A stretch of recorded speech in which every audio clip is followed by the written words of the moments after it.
آج ایک انتہائی افسوسناک واقعہ ہوا ہے جو قائد آباد میں ہوا، جس میں ایک بینک مینیجر کو ذاتی لڑائی کی بنیاد پر ان پر فائرنگ کی گئی اور پھر ان شوٹ ڈال دیا گیا کہ یہ گستاخ رسول ہیں۔ پہلے انہیں اقلیت بنا دیا گیا۔ جب تحقیقات کی تو پتہ چلا کہ جو حملہ آور ہے یہ شخص پہلے بھی کئی لوگوں سے جھگڑے کر چکا ہے اور بینک مینیجر صاحب نے اس کو کسی وقت کوئی نکالا بھی تھا۔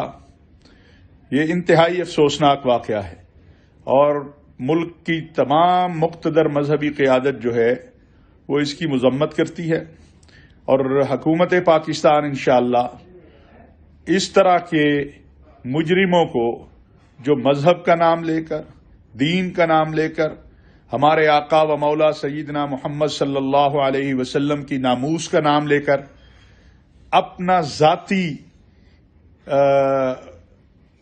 پاگل پن اور ذاتی عداوت پوری کرتے ہیں، میں سمجھتا ہوں کہ ریاست پاکستان جو ہے اس بارے میں بڑی واضح رائے رکھتی ہے۔ اس شخص کے خلاف قانون کے مطابق انشاءاللہ کارروائی ہوگی، اور جو بینک مینیجر صاحب ہیں وہ زخمی ہیں، ان کی حالت اچھی نہیں ہے، ان کے لواحقین کے ساتھ ہم اظہار ہمدردی کرتے ہیں، اور متعلقہ جو پولیس حکام ہیں، انتظامیہ ہے، ان کی ذمہ داری ہے کہ اس مجرم کو قانون کے کٹہرے میں کھڑا کیا جائے، کیفر کردار تک پہنچایا جائے۔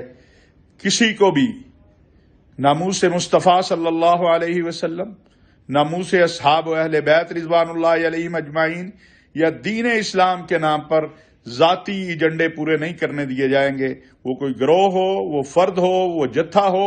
پاکستان ایک اسلامی ریاست ہے، پاکستان میں تمام مذاہب اور مسالک کے لوگ رہتے ہیں۔ کسی کو یہ حق نہیں ہے کہ وہ اپنی رائے مسلط کرنے کے لیے دوسروں کی جانوں سے کھیلے۔ انشاءاللہ اس معاملے میں حکومت پاکستان، حکومت پنجاب، ہماری عدلیہ انصاف کے تقاضوں کو پورا کرے گی اور مجرمین کو کیفر کردار تک پہنچائے گی۔